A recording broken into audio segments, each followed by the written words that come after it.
Hi friends, my name is Sarah and I'm a certified sommelier and host of the Wine CEO podcast.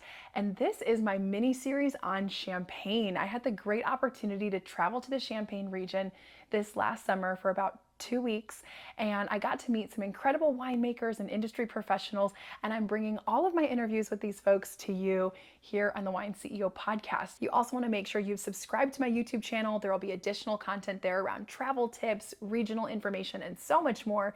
And you also want to follow me on social media at the Wine CEO over on Instagram. If you've listened to the Wine CEO podcast for a while, you might know that one of my favorite topics to ask winemakers about is sustainability and the measures that they may be taking in the vineyard as well as the winery to make sure that they're using practices that are low in chemical intervention and are going to be caring for our planet and our soil in a way that is going to protect for many, many generations to come. I had the great opportunity while I was visiting Champagne to speak with my now good friend Anais. Anais is an advocate for the natural winemaking industry in Champagne. And if you're not familiar with the natural winemaking industry, basically there are many winemakers that are making traditional wines that don't use heavy chemicals and that are using lower amounts of sulfites and low intervention to make an incredible wine. But there's also a group of winemakers that would consider themselves to be more natural in their processes. And so they'll only use organic or biodynamic grapes. They'll only use native yeast from the region. They may limit the amount of sulfur that they're using to help preserve the wine. And so often these winemakers would call themselves a more natural winemaker. And Anais is a huge proponent of this style of winemaking. She loves encouraging winemakers in the Champagne region to be more natural. And she is advocating for certain legislation that will help protect these winemakers as well as encourage other winemakers in the region to consider some of the practices to be more sustainable. It was a really fascinating conversation, and whether you enjoy natural wines or not, I think it's a great thing to be educated about and just understand more about the region, to understand how different winemakers are focused on different styles and what they're doing to invest in the land and their processes to make different products. So let's dive into my conversation with Anais, and we can all learn a little bit more about what's happening in the Champagne region when it comes to natural wines.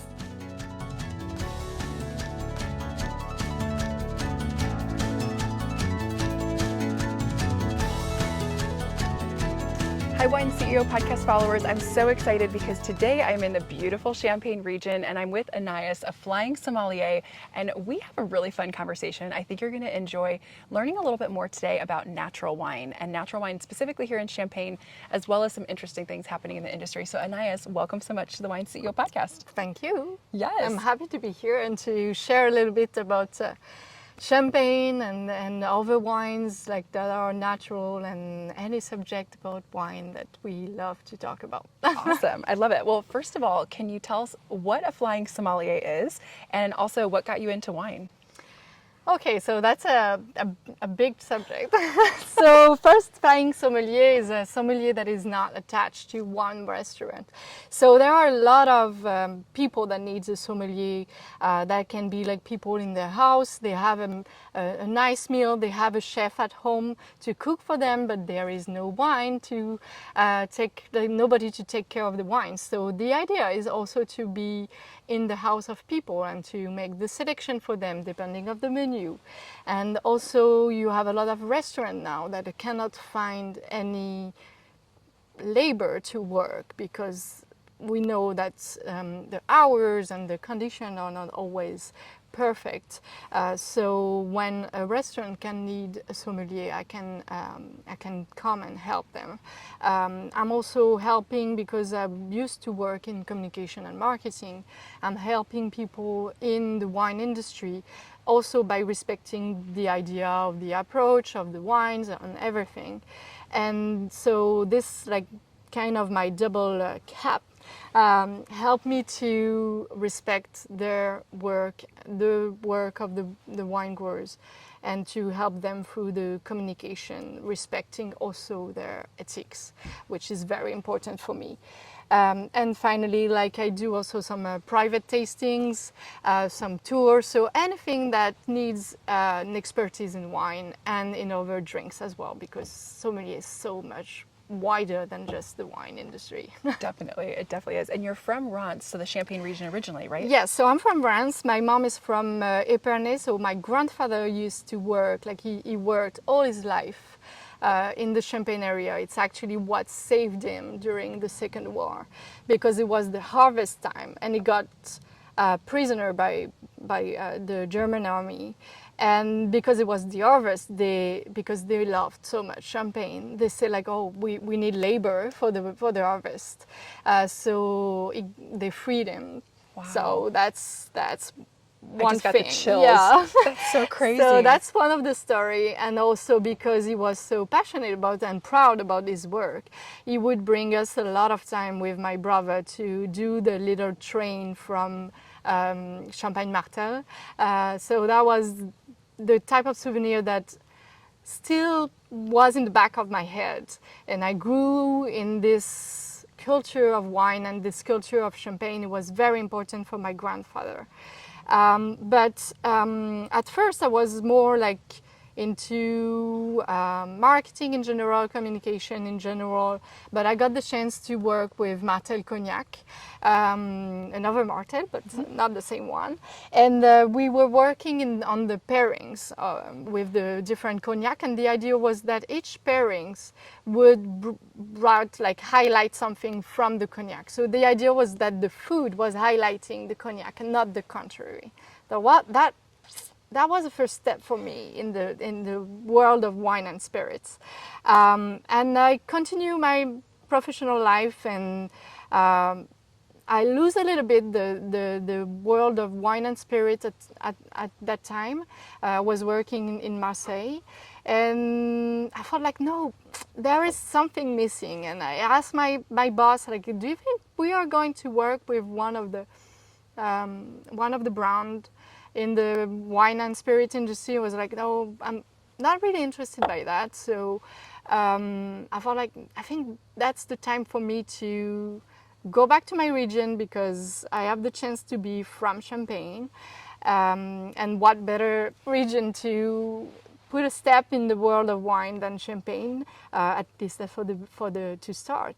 And I decided so I did few things. I started as an entrepreneur, so guiding people in the wine industry through marketing and communication. So that was my first job. And I started Portrait Bulle. So that was my 100% media about champagne.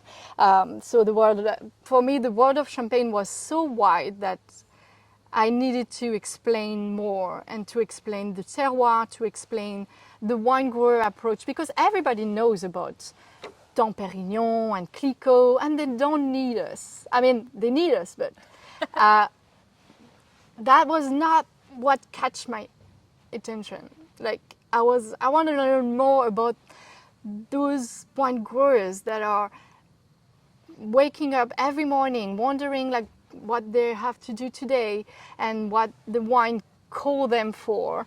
And so I started to take my car, go around to meet wine growers to learn more about, and the more I learned, the more I wanted to learn. So I became like more and more addicted to it, and just to the story, not to the wine. Let's be clear on that. So Portrait Bulle, started now for a few years now. And I learned and more about the wine growers and what they were doing. And I realized that I wanted to make it my job, but more than what I was doing on marketing and communication. So I decided to do a first diploma in wine journalism. But again, it was not enough. So I decided to take my sommelier diploma. What brought me to natural wine is something a little bit different. So I always been looking for organic stuff, and I always got this thing. But unfortunately, in my family, we got a health problem. So my dad got a very bad cancer. During this period, I got the chance to meet a baker in the south of France, and it was very close to what we could say natural, but in terms of bread. And that helped me to understand a bit more like how everything that we eat and we drink impact our health. And because I was unfortunately in that personal problematic, I was I wanted to change how I eat and how I drink. So that's when I started to be in natural wine, and then when I decided to become a sommelier. Unfortunately, I started to notice that I was becoming sulfites intolerant. Lucky me. Just like to explain a little bit more about the intolerance of sulfites, it's not defined as an allergy, but it's very close to it in terms of the symptoms that you have. So I can drink sulfites, but the more I drink sulfite, the more the reactions with time are bigger. So I can notice that I have just a little bit of difficulty to breathe well. So of course it's not really nice for me. Not great for your health. Yeah, it's not nice to leave. So I started to get more and more interested by natural wine, and I met Aline from Au Bon Manger and Eric, and I was telling her, I was like, I'm going everywhere, and everybody is telling me that I'm extremist person about natural wine, like don't become like that. I was like, is it bad to want to drink something good for your health? Apart the alcohol, and she started to tell me like, oh yes, like this is really something that I've been worked on for a long time, because when I started Au Bon Manger in Reims, like that was difficult for me. Nobody was believing in natural wine. Natural wine now is becoming big. Everyone wants to drink natural wine or criticize natural wine to have its opinion on it. So it's actually what interests me a lot, is that there is a lot to do with about natural wine, to explain what it is, to explain how to pour it, how to make the right service, like how do I choose the natural wine that is the right for me? Is the wine ready to drink? Because some of the people are rushing to drink some of the wines, and then it's not ready and it's not there yet. And then you think like, oh, but this is just bad, and all natural wine are like that. But in fact, it's just that maybe you were not just patient enough, or it was not the right moment, not the right energy maybe. So much subject about natural wine, so much education to do as well. We are talking a lot about mouses and stuff like that. We see a lot of Instagram posts criticizing wine growers because they tasted once a wine with mouses. But like, does it really reflect all the work of the wine grower, all the energy that the wine grower did, or is it maybe just bad luck or not the right time? Maybe that's the big question. I think it's a great perspective. Would you mind, maybe you can remind our listeners what natural wine is, so like what makes it so different compared to a more traditional style of winemaking, and then we can talk about some of those challenges that sometimes natural winemakers face compared to a more traditional style of winemaking. So that's actually one of the subjects in the natural wine, is that one of the debates is that there is actually no proper definition of natural wine. So there is an association, the Syndicat des Vins Naturels, which is defining the natural wine as wines with lower than 40 milligrams of sulfites. So that's the definition that we are set now. They will tell you that natural wine should be without anything, so 0.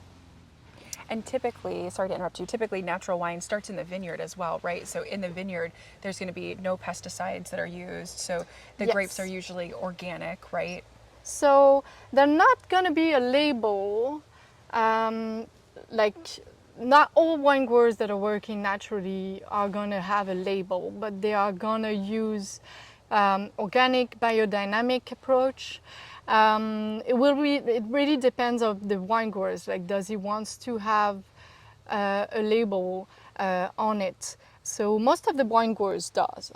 That's the things. And if they don't have the label, they will have the same approach. They just don't ask for the label. That's the only thing that.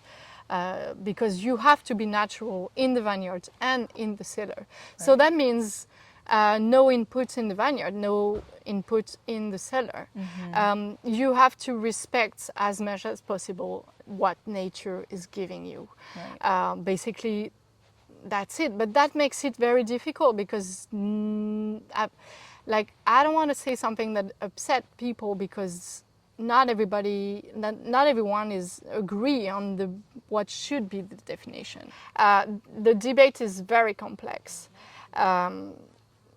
And I'm not there to judge anybody. I'm trying to understand, and I'm trying to understand each point of view because I think the debate is actually very interesting for a lot of things. But it's the same thing for anything, like should we use hybrid or should we keep with the grapes that are originally from the area. Like there is so much debate about what's happening in the vineyards and what should be done or should not be done. It's the same thing. Like if you listen to some of the winegrowers, they will tell you natural wine in Champagne is impossible. You probably heard about that. Because everyone says it's too cold. The climate is not, many have even said not good for organic and biodynamic as well. They've said that it's truly nearly impossible. And I think, it's interesting. We've talked a lot about how this is a very traditional region, and so very proud of the traditions. And I think that could play into it. And it truly is a cooler climate. It truly does make it more difficult.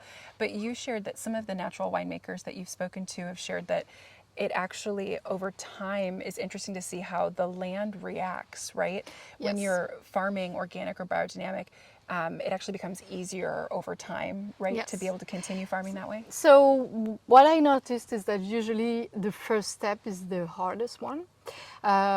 First, you have the pressure of the inheritage. So you know that it's the work of your father, your mother, your uncle, and you have kind of the pressure, even though they don't put you pressure, they don't all have the pressure from their family. Sometimes I have a friend, his father is telling me like, let's do organic. But he is the one that is saying like, I don't want to screw things up. So he has himself this pressure, which I totally understand. Like it takes time to also understand your terroir and how it works, what it needs, how you can help it. But the winegrowers that I've been working with and that are biodynamic for a long time now actually tells me that they can see that it makes it kind of easier for the vineyards to adapt to the climate and to have sometimes even less rots or even you have some of the winegrowers that have studied that if you have grass in the vineyard, it might prevent some of the sickness of the vines because the water that goes on the ground maybe get less rebound and don't go too much on the. So there is a lot of study there, but what I have been talking, for example, with Champagne Augustin, that is explaining that for him, 2021 is not a bad year. He lost a little bit, of course, because it was a hard year. It was a hard harvest. Very nice quality, though. It's going to be so frustrating, but that's another subject. He's saying that for him, biodynamic helped because it's like for kids. I mean, if you help them too much, they will need you all the time. Through life, they will experiment things, but they will need you more. And in the vineyards, what you need is chemical, is anything that can help it. But if you just show the way how to be independent, and the idea is not to push your kids anywhere. It's like, just don't do that. That's a good analogy. But if you show them the way how to be balanced in harmony with nature, might actually be able to defend itself and to find its own way. So I was not there to testify that, but this is what the wine growers that are working biodynamic for sometimes now are telling me. And in terms of nature, that's kind of logical for me. Yeah. So I can see why they say that. So Anais, talk to us a little bit about the uniqueness of the natural winemaking scene here in Champagne. So obviously Champagne in and of itself as a region is highly regulated.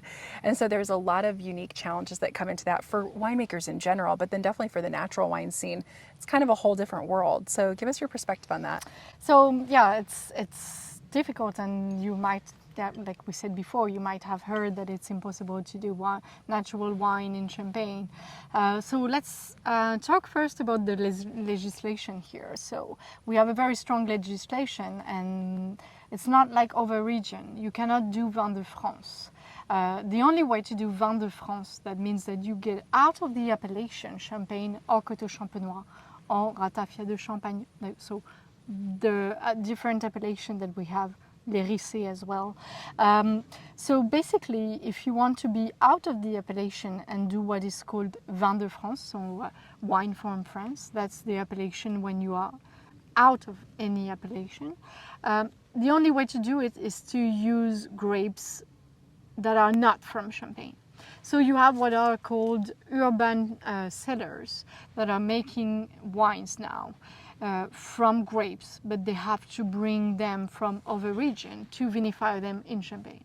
Because it's a requirement that if your grapes are from Champagne, they have to be used to make Champagne or they can't be used at all. Yes, so that means you need to be in the legislation, and that's the legislation is also, so there is an organism that is called CIVC in French, so CIVC, so that means Comité Interprofessionnel des Vins de Champagne. So that's the Committee of Interprofessional of Wine of Champagne. So basically they are the one that tells you that if you are in any other country, anywhere else in the world, you use the word Champagne, no, you cannot use the word Champagne. You have to stop, or you give us some money. And usually you don't want to fight it against them. Like, believe me, they always win. There are only few countries that do not recognize the appellation. So that's over subject, but Russia just decided that they don't recognize anymore Champagne. So there is Champagne in Russia that are from, if I'm not mistaken, Crimea. So anyway, that's another subject. It's political. Let's put behind that. So we have a lot of regulations. So for example, the time of aging. If you do a non-vintage, it has to age a certain of month, and if you have to do vintage, it has to age a certain years. If you don't respect that, you cannot use the name vintage, you cannot revendicate the vintage, and if you sell your wines before what the appellation tells you, you lose the appellation and you cannot sell your wines. So basically, whenever you're out of the rules, you out of the appellation and you cannot sell it. So that's a huge pressure. But it also helps us to protect the quality and the name of Champagne. But that makes it also difficult to innovate. That's where Coteau Champenois is very interesting, and that's actually the subject we were going to talk about as well. So Coteau Champenois is a still wine from Champagne. It can be red, white, rosé, and you have also maceration, so white maceration wines. So orange wines yes, is what we would typically say, yeah. It's the appellation with the less legislation, so less rules in Champagne. So it's also a way for wine growers to sometimes innovate. Maceration, for example, because maceration on Champagne, Touchy subject. yeah, touchy subject. I know some stuff, but otherwise you're not supposed to do it. Anyway, the fact is that it helps basically the winegrowers to try new things and also to show sometimes the appellation that, hey, maybe that's something that could be interesting. So push the limits, push the boundaries in some way, but still by respecting also the legislation, because there is less legislation on Côte Champenois. And then Champagne, you have to be in the legislation as well, and the legislation is very important. So the aging, the process, the harvest has to be done by hand. And so that makes also the fact that, so the question about the fact that it's different to do natural wine in Champagne and can we really do natural wine in Champagne, is that you have an organism that is called EDAC that takes some of the samples. They will try the wines and they have their reference in head, in like written, they have some typical notes from Champagne, they have a typical kind of standards idea of Champagne, but it's a wide range, and don't make any mistake on that. But the thing is that natural wines, but they got the same problem when organic started, is that it changed the reference. So the taste, and then it's like, oh, this is something different. And the question is also like, do they taste it at the right moment? That's also a good question, because we talked about mousy. Yeah. So mousy wine. So if you taste a mousy champagne at the moment where you have the mouses, then what do? Sure. When you are the legislation that say like, this is champagne or not. So they are the one that writes you later and explain you, okay, we got to taste your wine, we got to analyze it, and we think it's too border, like it's not in the right way it should be to be called champagne. So basically they will tell you what you can, what you need to change, like what you need to change, how you can figure out what's going on, and they basically try to help you to go back in the appellation, because they don't want you to lose the appellation, of course, but they are giving you a warning. So telling you like, be careful, this is not what we expect from the appellation. Interesting. So that is also why there is this question mark and there is this doubt for some people to say like, can we really do natural wines? And also because natural wine is very demanding, you need to have a lot of conviction, because it's hard work at the beginning, and then you're going to lose some wines as well. So I was in the tasting of the vin clair. So vin clair is still wines before you get the prise de mousse, so when you get the effervescence in bottles. So I got to taste some of the vin clair from a wine grower that was doing for the first year wine without any sulfites. And he said like, you know what?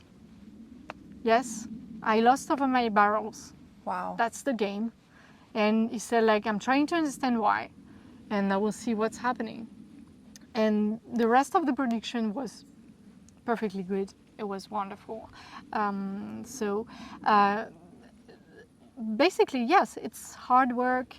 You sometimes lose some part of your production because it's wine, and Sure. you cannot control it all the time. It's a crop, right? As with any crop, lettuce, Yes. tomatoes, right? You can always have something that happens in the vineyard, in the farm, that impacts it. Yeah. Yeah. So that's all those challenges, and that's all the question mark around also the change of appellation. Like I was telling the organism that is going to work on the legislation, and I think they did not understand why the wine growers were worried about that. And I tried to explain them that it's also a way for them to innovate, to try new things, to try to see where champagne could go as well. And doesn't mean to go to bring champagne, the drink, there, but maybe we can stay there just for the Coteau Champenois, for example, and to know also, because we know that Champagne has a lot of legislation, to know that the legislation of Coteau Champenois is going to change, it brings out a lot of stress for them to know, like, oh my God, what's going to happen? Are we going to be able to keep our Coteau Champenois that has a number, I don't know, of day of maceration on skins, or like skin contact, or anything that they would do different than what they do on Champagne, basically. And that doesn't mean that the legislation is going there. That's not what I'm saying, but it's important to understand why they are worried. Sure. And also, if you want to start natural wine, sometimes you want to start by the Coteau Champenois because it's a smaller production and you can start there. Coteau Champenois, yeah, is very important as well in the appellation. It's not well known. I think it's a very fun Yes. area to discover. I've honestly fallen in love with it in the time that I've been here because I was not as familiar with Côte de Champenois before coming here. And there's some incredible Côte de Champenois still white and red wine being made. And I'm sure rosé, I haven't tried any yet, but from this region, I mean, you don't think champagne and think still wine, but there's some incredible wines coming from here that are not sparkling champagne. Oh, for sure. That's one of the projects I want to highlight more, like the ratafia as well. Yeah. So ratafia is like it's the same type of approach than like it's called vin doux naturel. So basically it's by the word in French is mutage. So you stop the fermentation by bringing alcohol in it. Anyway, like it's a sweet wine. Right. And it's the same. It's not very famous, but and I think it's so fun when you try people blind tasting. That's my game. Like, I love blind tasting because you bring something and you make people taste, and sometimes they will tell you like, oh, this might be a Burgundy wine, and who cares the comparison, because in Champagne now people get upset when we compare to Burgundy, but it can be also a compliment. But anyway, every wine, of course, are unique. It's so fun also to bring humility in the wine tasting. So you don't know where you are. You don't know what you are tasting. But the real question is like, do you like it? Yeah, do you like it or do you not? Yeah. And then you're like, it's from Champagne. What? But I thought Champagne was only about sparkling. I was like, no. There's more. There is more. I love it. That's so cool. So Anais, one of the things that I've noticed is that some of the natural winemakers here in Champagne don't put natural on the label, whereas often for a lot of natural wines, you would actually see it listed as like a natural wine on the label. So I'm curious, why is that? So there might be some different reason, and I don't want to speak for the wine growers. So first, they don't do it especially because they want to be natural. They just do it because it's their commitment, it's their way of thinking, and they don't see their wines as natural, or they just don't want to have a label on it. So that might be a reason. And also because of all the debates, it's like, where do you want to stand in all those debates? Like, for the people that thinks that every natural wines are mousy or any other problem that you can have in a wine that is not protected by some entrance. So the thing is that I tend to notice, and also because I'm coming from marketing background, I tend to notice that, of course, and that's why I do so much blind tasting, that you are so influenced by what you see on the label. So the label, like the drawing, oh, this is such a pretty label, so I want to buy it, and it must be good, and it must be natural, or anyway, doesn't matter. But the fact is that maybe they don't want to be in this little square sometimes, and don't want to scare people, or to be, or so people think they do natural because they want to be trendy, because now, yeah, natural can be trendy in some minds. So I think, yeah, just not to be in one thing. Like, they don't want to have a what we call in French an etiquette. Uh, so I guess some are doing that. There might be a lot of different reasons, but I'm thinking of that, and also the wine growers that I know that don't put the name on it, is that they're just doing it. So it's not a legislation thing. It's No. more of their preference, maybe because of social pressure, or just they're doing it because it's their commitment, but we may not know they're natural. So you could find a bottle of champagne that might be made naturally, but Yes. you wouldn't know. Some of the wine growers are they would just specify the quantity of sulfite they add, but they won't say like this is a natural wine, so this is but it's true that in other region, like you can definitely see a little bit more. This is a natural wine, so if you have some, if the wine is a little bit cloudy, it's typically normal because it's neither refined or filtrated. So this is more common in our region. So yeah, of the wine growers I know that are working naturally in Champagne, it's because they're doing the things for them, for the consumer, for the nature, for the wine itself, and not because they want to have this etiquette of natural wine. But it's starting. You can see on new generation that they are starting to write on the label. This is a natural wine, so you can have this, and they try to explain it. But you have a lot of other wine growers that just do it. It's the way they have been working, it's the way they have been thinking, and they just do it. The only regulation, which is not a real regulation because there is no law about it, and that's another subject, is the question mark. Is there going to be a legislation about natural wine one day? Because natural wine are also happening sometimes when people want to go off track. So they decide to lose sometimes the appellation because they want to go off track and do things naturally. So that's also a big question mark. Like, is there going to be some rules that are going to, some legislation that are going to appear? And the question is, like, if there is rules and legislation, isn't maybe it's against the principle of being off track? And I don't know. So Indifferent, yeah. It's interesting because all those debates are here because there is no legislation and no rules.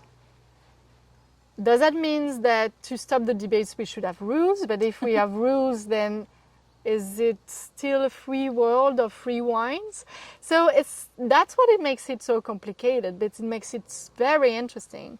I think there should be some commitment from the wine growers to do things, and they are doing it already. But it's a wide world. Yeah. What I noticed is that they are very good wines, very nice wine growers doing their best to do the product that is close to nature, to human, that brings people together. That's what I noticed in the wine, like natural wine world. And I mean, yeah, like, it's not the question of trend. Like, for me, drinking natural wine should not be because it's fashionable. It's trendy, it's hot right now. Trendy, Yeah. and maybe I can make some money about it because there is few bottles of it, so I can bring the price higher and make some money. That should not be it. You should drink natural wine because they are amazing wines. There are wine growers that are struggling to do this work. in order to respect nature and to respect the people that are drinking and to respect themselves. Because what I can see also in Champagne is that, and in other regions, is that some of the generations suffered because they use treatment, and now you have generation that have disease like cancer, and I see some of the wine growers in Champagne that decided to be organic because the same idea that I got also into natural wine is that, my father died from a cancer. So I realized how bad it was to use all those products. And I don't want that for my kids, I don't want that for me. So I'm changing things. Mm-hmm. So for me, we need to fight for them as well. Like, they are fighting for us and for next generation and for the planet. And so it's important to fight for them, but in the right way as well. And to present the wine at the right moment, to in the right context, in the right way, right temperature, all those things. And there is a lack of education on that. Unfortunately, like, it's not easy to suggest a training about natural wines because not everybody agree about natural wines. But like, yeah, be aware of what the wine grower tells you, or you sommelier, or the person that give you the advice in the shop.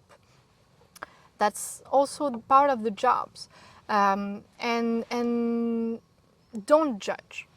That's my biggest advice. If you have a bad experience with a natural wine, don't judge too quickly. Or don't judge all of them because of the one experience. Yes. So there are bad wines. There are bad wines in every types of wines, every types. Like there is bad spirits and there is bad juices and there is bad tea, bad everything, yeah, bad coffee. There is bad stuff everywhere.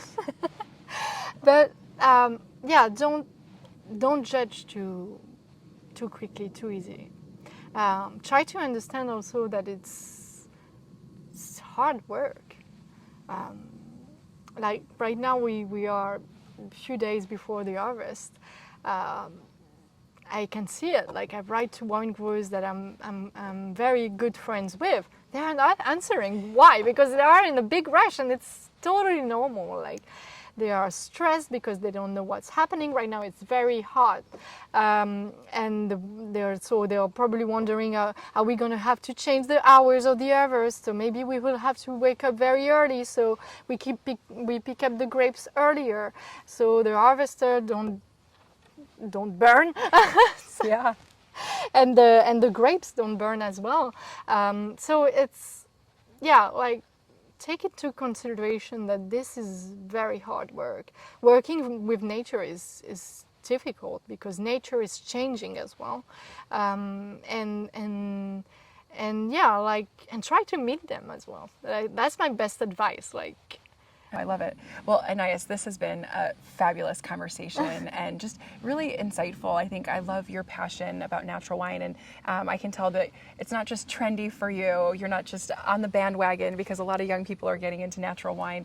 It really is a passion, and it's something you feel convicted about. And, you know, there's so many different perspectives in the wine industry, and that's something that I love about being a sommelier in the industry, just being able to learn from others and have a great respect for all the incredible winemakers that are making such great wine, regardless of whether they're traditional or natural.